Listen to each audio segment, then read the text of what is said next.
भाई साहब, जब ठीक मैं आपके यहाँ आया मथुरा में तो मुझे किसी ने नज़र उठा करके नहीं देखा। एक डॉक्टर साहब ने देखा और मेरे से बोल भाई साहब कहाँ जा रहे हो? मैंने कहा भाई साहब मैं रामनगर जा रहा हूँ कब सम्मेलन में। आप कभी हो? मैंने कहा हाँ। बोला आप कभी क्या हो? आप तो बीमार हैं। अरे मैं डॉक्टर साहब मैं बीमार नहीं हूँ। अरे बोल मैं डॉक्टर हूँ, मेरा विश्वास करो। आप में खून नहीं है, खून चेक करा लो। मैं डॉक्टर साहब जब खून नहीं ना तो चेक क्या कराऊँ?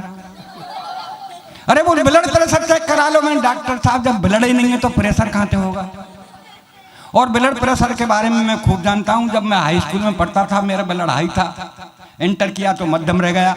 और जिस दिन से साहब डॉक्टर साहब घरबारी घर में आई है वह दिन लो ही लो चल रहा है।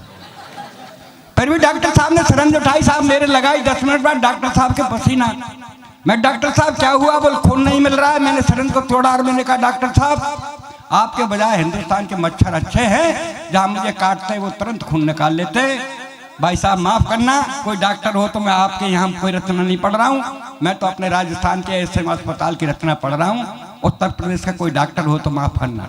क्या एक मरीज की अंतिम चल रही थी घड़ी, एक मरीज की अंतिम चल रही थी घड़ी और डॉक्टरों की भीड़ घेरे खड़ी। तो डॉक्टर साहब मरीज से बोल भैया तेरी अंतिम इच्छा हो तो बता जा। मरीज बोला डॉक्टर साहब मेरी अंतिम यही इच्छा है कि मेरी जगह तू मर जा।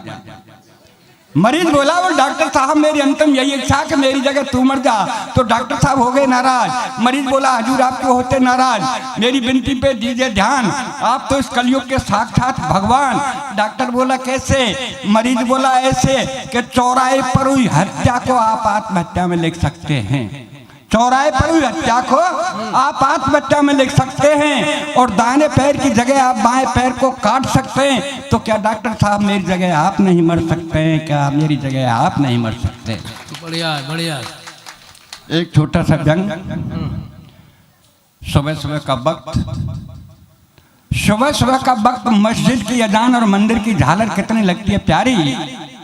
और चाय का प्याला लेके मेरी चारपाई के पास खड़ी घरबारी बोली यदि सुनते हो। सुबह सुबह का वक्त मस्जिद की अजान मंदिर की झालर कितनी लगती है प्यारी। और चाय का प्याला लेके मेरी चारपाई के पास खड़ी घरबारी बोली यदि सुनते हो। मैंने कहा सुन रहा हूँ, बहरा नहीं हूँ। बोल क्या कहना है कह दीजिए। बोल मैं कब की खड़ी हूँ, लो चाय पी लीजिए। मैंने कहा सुबह सुबह का वक्त है, राम रहीम का नाम लेने दीजिए, इस चाय को 10 मिनट बाद दीजिए। तो गुस्से में बोली कि 10 मिनट में तो ठंडी हो जाएगी। मैंने कहा कम वक्त तेरी उम्र 60 साल की है गई, तू अब तक ठंडी ना है पाई तो कहा चाय 10 मिनट में ठंडी हो जाएगी। मैंने कहा कम वक्त तेरी उम्र 60 साल की है गई, तू अब तक ठंडी ना है पाई तो कहा चाय 10 मिनट में ठंडी हो जाएगी। इतनी कहने पर गुस्से में तेज कमरे से बाहर आके बड़े जोर से रोने लगी। भगवान को कोसने लगी कि भगवान मेरी एक अर्जी है, आगे आपकी मर्जी है, मेरा एक थोड़ा सा काम कर दीजिए। इस संसार से मेरे पति बाबूलाल ढीगिया को उठा लीजिए, मुझे विधवा बना दीजिए। इतनी सुनने पर अपन भी गुस्से में तेज बैग उठाया कमरे से बाहर। घरवारी बोली कहाँ जा रहे हो भरतार? मैंने कहा आत्महत्या करने। मैंने कहा आत्महत्या करने? बोला आत्महत्या करनी है तो जल्दी कर लीजिए, ये भी आपके हित में होगा। और 4 दिन पीछे मरा तो तेरा दाह संस्कार नहीं होगा। मैं बोला कैसे? घरवारी बोली ऐसे कि मैं देख रही हूँ पर्यावरण का सीजन, और जब खाने पकाने को नहीं तो तुझे जलाने को कहाँ से लाऊंगी ईंधन, तुझे जलाने को कहाँ से लाऊंगी ईंधन। वाह बढ़िया। मैंने कहा तू मेरे ईंधन का फिक्र मत कर, तेरा ध्यान किधर मैं समझाता हूँ, आओ उधर। ठीक निर्णय के बाद शमशान घाट जाना और 5 हीटर रख के चली आना। बेटे को समझाना बेटे जाना बटन दबाना, पापा को जला के घर चले आना। बोल ठीक है तेरे मरने के बाद शमशान घाट जाऊंगी, 4 हीटर रखाऊंगी, बेटे को समझाऊंगी, बेटा जाएगा बटन दबाएगा, तुझे जला के घर चला आएगा। पर एक बात बता, तू जलने के बाद पता नहीं स्वर्ग या नरक जाएगा, पर इस महंगाई में जो 5-5 हीटरों का बिल आएगा उसे का तेरा बाप चुकाएगा, उसे का तेरा बाप चुकाएगा। बहुत बढ़िया। एक बाबा मेरे नजर आ रहे हैं, मैं बाबा के चरणों में प्रणाम करता हूँ। ऐसे जो महान साधु हैं, आज साधुओं ने ऐसे महान साधुओं का अपमान कर डाला। तब 4 पंक्ति पढ़ता हूँ। कल ले फिर पता नहीं अगली साल जान तू आप। हाँ बाबा ने क्या भरोसा है कि धरा दुखी है आज हमारी इन बाबाओं की करतूत से, और संभल के रहना अपने घर में जिंदे इन भूतों से। तब पढ़ता हूं कि रघुपत राघव राजा राम रघुपत राघव राजा राम, मिल गई जेल करें आराम। बैठे रो रे राम रहीम और आसाराम, रघुपत राघव राजा राम, मिल गई जेल करो आराम, रघुपत राघव राजा राम। काट की हांडी खूब चढ़े, तरो पदर गए नीचे ते, और लुटिया बन के डूब गई, अब नाय मिलेगी ढूंढे थे। उड़ गई पगड़ी हुए बदनाम, रघुपत राघव राजा राम, मिल गई जेल करें आराम, रघुपत राघव राजा राम। ऐसे महान साधुओं को उन लोगों ने बदनाम कर दिया। अब एक छोटी सी रचना पढ़ के मैं बैठ जाऊंगा।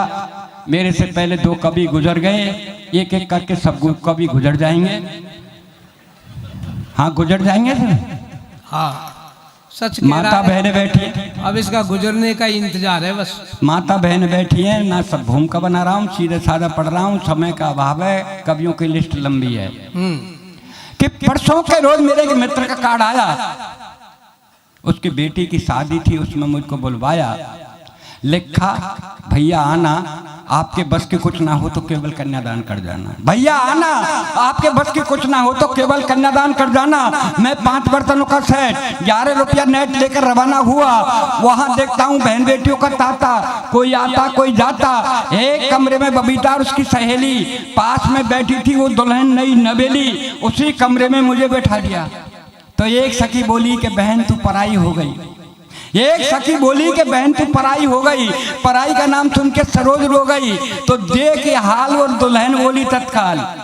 भाइयों उस दुल्हन के सम्मान में ताली बजाना, जो मैं अंतिम लाइन कहूंगा कि क्या कहूंगा कि देख ये हाल, और वो दुल्हन बोली तत्काल, अरे बोले बाबरी तू क्यों रो रही है, मैं कोई हमेशा को नहीं जा रही हूँ। आज सुहागरात कल तल्लाक, परसों यहीं आ रही हूँ। आज सुहागरात कल तल्लाक, परसों यहीं आ रही। वाह वाह वाह। अब जी आज सुहागरात कल तल्लाक पर था। क्यों? वो दुल्हन बेचारी यूं घबराई कि मेरे माँ बाप ने मेरी बचपन में स्कूल में नहीं करी पढ़ाई, इसलिए बेचारी वो दुल्हन नैनों में आंसू भर लाई, वो दुल्हन आंखों आंसू भर लाई। मेरा सौभाग्य नौकरी से कॉल लेटर आया, मैं फूला नहीं समाया, खुद पढ़ा, मित्रों को पढ़वाया। 7 तारीख को इंटरव्यू के लिए बुलाया। जिस दिन शायद तारीख आई, साइकिल उठाई, दफ्तर आए, 5 अधिकारी बैठे पाए। वहां के चपरासी ने आवाज लगाई, कोई डी गया है भाई? मैंने कहा भैया डी गया तो मैं हूँ। बोला अंदर जाओ, इंटरव्यू दे आओ। अंदर आया, अधिकारी जी को शीश नवाया। अधिकारी जी ने एक प्रश्न मेरी तरफ सरकाया, बोल बेटा भूगोल पढ़ी है? मैंने कहा जी पढ़ी है, खूब पढ़ी है, 8 में तो 4 साल पढ़ी है। तो बोल बताओ वनों से हमें क्या लाभ होते हैं?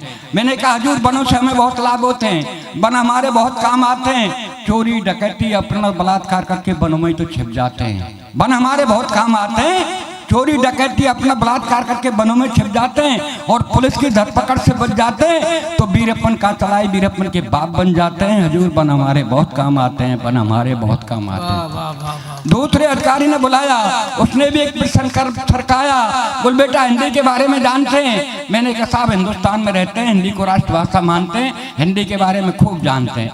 तो बोल बताओ ये गंगा कहाँ से आती है और कहाँ तक जाती है? गंगा कहाँ से आती है और कहाँ तक जाती है? मैंने कहा सर गंगा शर्मा जी के घर से आती है और वर्मा जी के घर तक जाती है। क्या बात है? गंगा शर्मा जी के घर से आती है और वर्मा जी के घर तक जाती है। शाम को मैला बदन और गीले कपड़े वापस शर्मा जी के घर पहुंच जाती है। अरे बोल तू किस गंगा की बात कर रहा है? मैं उस गंगा की बात कर रहा हूँ जो हिमालय पर्वत से निकल बंगाल की खाड़ियों में गिरती है, दिन भर पापियों का पाप धोती है। मैंने कहा हाँ हजूर वो गंगा पापियों का पाप धोती होगी, पर ये गंगा जब सुबह सुबह शर्मा जी के घर से वर्मा जी के घर तक आती है तो दिन भर झूठे बर्तन और मैले कपड़े इस पेट की खातिर धोती है।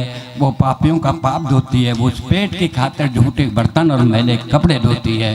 वाह वाह वाह वाह। ये बाबूलाल